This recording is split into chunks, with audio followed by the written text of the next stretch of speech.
Take me down to Raccoon City where the fan service is not so pretty and it's shoehorned in. Resident Evil Welcome to Raccoon City was written and directed by Johannes Roberts, who directed Storage 24, 47 Meters Down, 47 Meters Down Uncaged, and Strangers Pray at Night. So you know it's going to be good. You know it's going to be good, right? This is a reimagining slash rehashing slash whatever the fuck of the Resident Evil franchise that got bled dry well before the goddamn franchise was done, but it doesn't have Mila Jovovich in it. More in the pity, they were already talking about rebooting this when they were doing the last Resident Evil movie. That was just a mere 5 years ago.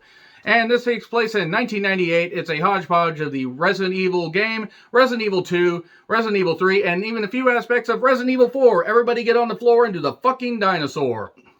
So, am I too soon in the review to say the word fuck? Well, too bad. Fuck this movie, fuck Johannes Roberts, fuck anybody that thought it was a good idea to do this goddamn movie. This was abysmal. If you harken back to Home Sweet Home Alone, that review that I did just a mere few days ago, almost 2 weeks ago, you'll remember that I called that the worst film that I've seen this year, and one of the worst films I've seen in the last 5 years. Congratulations, Home Sweet Home Alone, you no longer have that honor. This was fucking abysmal. Fucking goddamn terrible. The stuff wasn't, the references and the fan service and everything wasn't shoehorned. It was taken with a goddamn shoehorn and a chisel and pounded into our goddamn brain. Fuck this movie. Seriously, it's goddamn atrocious. Okay, so Claire Redfield, I'm just going to get into spoilers here in a little bit, but yeah, this movie's atrocious. One of the worst. This is like House of the Dead, but with a fucking budget. That's the best way I can describe it. Except, at least, you know, Mr. Roberts, here's to you, Mr. Roberts. At least you aren't as bad as Uwe Boll. Oh. Claire Redfield was played by Kayla Scodelario. I'm pretty certain I butchered that. She was in Crawl. Remember the girl in Crawl, the really hot one? Yeah, she's in this. And she does her best here. Chris Redfield was played by Robbie Amell, who was in Babysitter Killer Queen. Oh, the Killer Queen. William Birkin was played by Neil McDonough. Remember that guy that, you know, played M. Bison in the lesser Street Fighter movie, Street Fighter: The Legend of Chun-Li? Remember that? Remember that really terrific actor that's just been a whole bunch of bullshit that isn't named Sean Bean? Yeah, him. The steely-eyed, blue-eyed guy that he's so much better than the fucking material he's in. He was in Timeline and Minority Report. Yeah, that guy was once in Minority Report, directed by Steven Spielberg, and he's in this schlock. Albert Wesker was played by Tom Hopper. Stop playing with yourself, Hopper. He was in a show called Black Sails. And Jill Valentine, Hannah John Kamen, I think is how you pronounce it. She was in Ready Player One. She's a beauty. And also Ada Wong, played by Lily Gao. There's a bunch of other characters from other games in this. It was like they just said, hey, we're going to look at how they did the entire franchise for the, you know, various Resident Evil movies. We're not going to go as weird as Paul W.S. Anderson, where he just kept putting Mila Jovovich in there because she's Mila Jovovich, hot, and, you know, why wouldn't you want to watch her?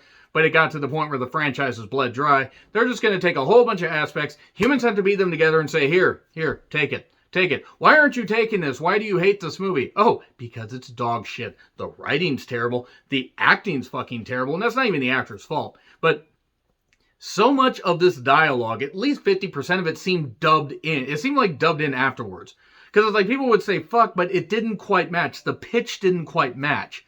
And also, if you're unfamiliar with the Resident Evil franchise, it's about zombies and monsters and everything because the Umbrella Corporation, aka the medical version of Skynet, decided to basically poison the water hole and make a whole bunch of bad shit happen.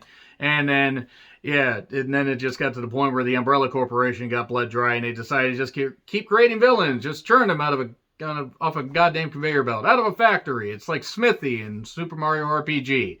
Except that was more fearsome and actually had more thought put into it because Squaresoft and Nintendo actually had something, you know, good in mind.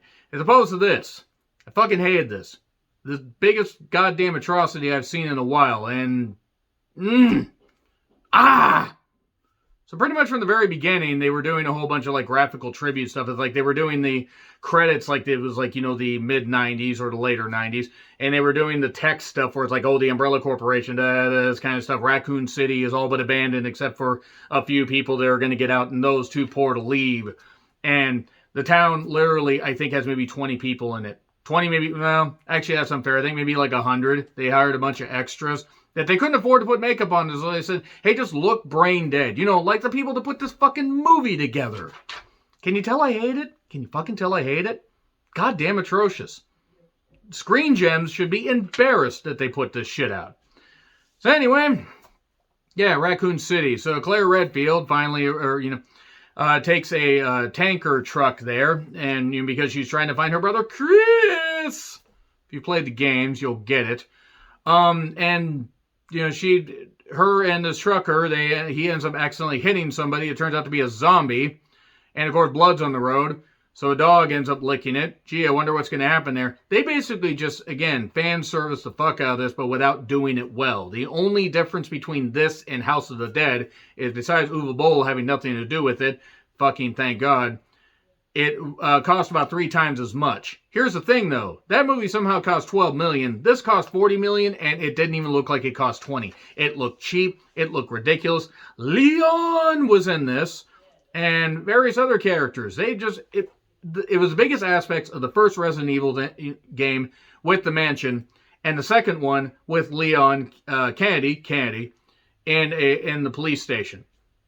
It's basically what it was. It was just all that shit going on, and none of the good parts, none of the tension. The music was shit. It looks like shit. It looks like it was filmed at least 10 years ago, maybe 15 years ago. The makeup effects aren't the worst that I've seen, but the digitized stuff looks really, really fucking bad. And they decided, hey, we've done too much bad writing and everything. We've done too much bullshit. Let's just keep chucking characters, and maybe they won't realize that we have no fucking idea what we're goddamn doing, and we're just churning this out because we have to, according to a pact that we signed with somebody worse than fucking Satan. So, the plot such as it is, Claire tries to find Chris. Chris is a cop. He's like, oh no, but he's got to uphold the law, in Raccoon City that, again, doesn't have that many people, yet still has pretty good electricity, to the point where it's like people, they're able to just watch TV and watch whatever and watch VHSs. God, that's fucking prehistoric. And they shoehorn, the day planner thing or whatever the fuck that little electronic thing was. I haven't played the games in a while, forgive me. And they try to shoehorn puzzle stuff like the piano thing and a whole bunch of other shit. Now, they basically just try everything they can to say, okay, we're trying to please the fans here.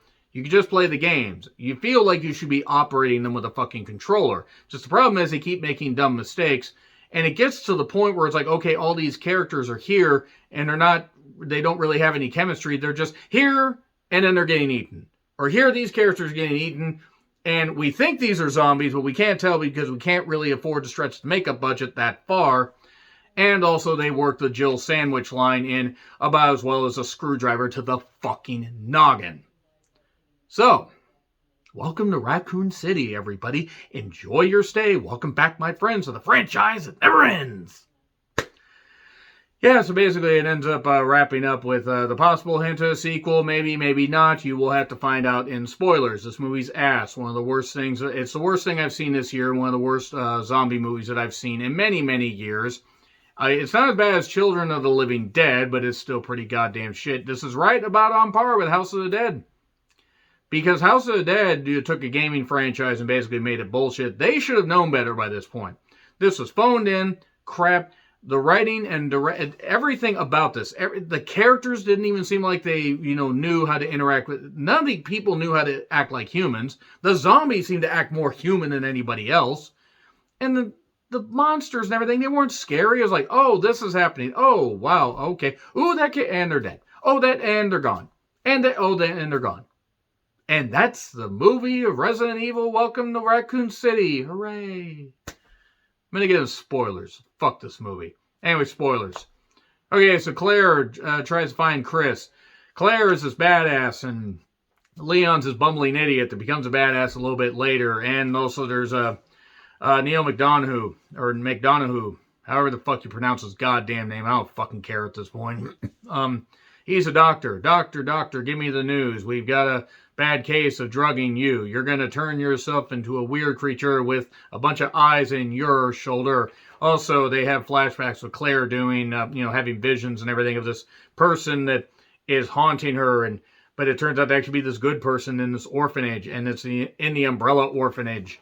Umbrella Corporation orphanage, Raccoon City orphanage, whatever the fuck.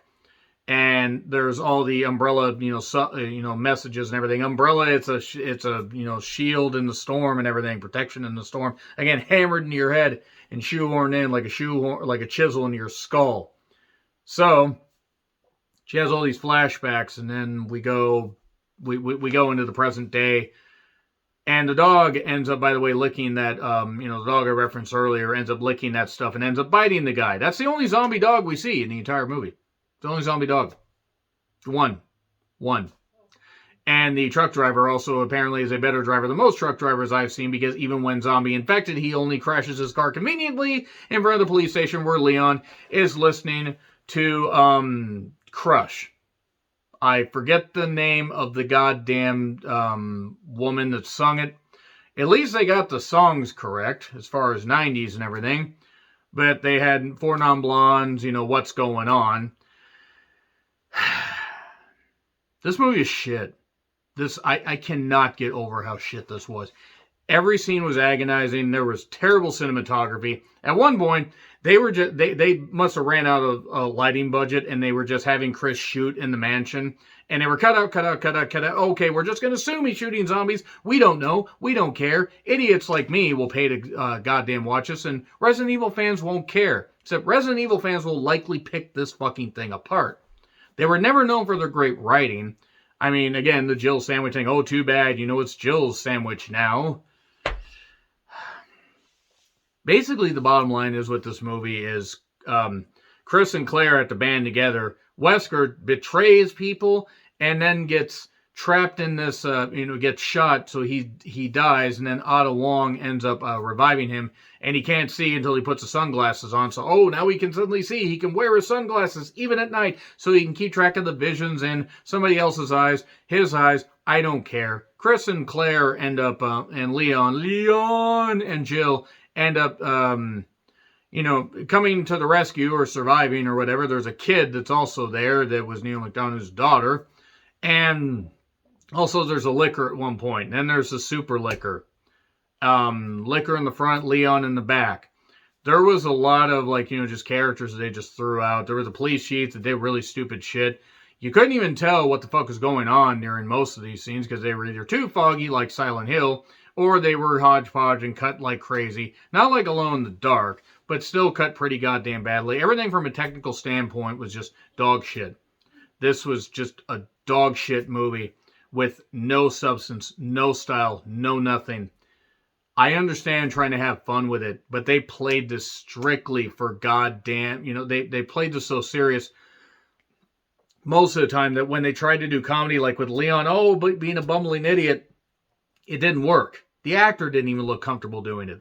And then he uses a rocket launcher to blow the super liquor away. And they survived. And then Wesker's revived by Ada Wong, as I said. And please don't do another one. Please don't do a fucking another one. F. It gets an F. It's the worst movie of the year. Worst goddamn movie of the year. Fuck this. Fuck this goddamn terrible ass movie. Ugh. Anyway, agree, disagree with what I said. Like, share, subscribe. Twitter handle in the description. I hope this is the worst movie. If anything's worse than this in 2021, I might go nuts more than I have. I'm John Ritlin. I'll see you soon.